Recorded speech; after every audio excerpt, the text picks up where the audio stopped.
আমরা 2 গোল, ইয়েস! এইভাবেই ফিরবো আমরা, জয় মোহনবাগান!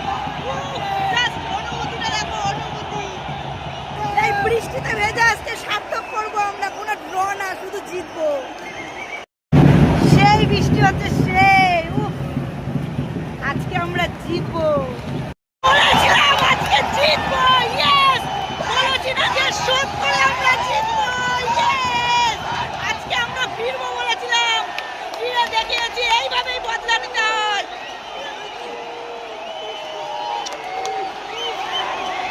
কি অনুভূতি ভাই, বলে বোঝানো যাবে না। বলেছিলাম যে আজকে আমরা গোল শোধ করে জিতবো, তো জিতবোই। দেখতে থাকো, জয় মোহনবাগান। কথা দিয়েছি, কথা রেখেছি। সবাইকে ভিডিওটা কেমন লাগলো কমেন্টস করে বলো। টাটা।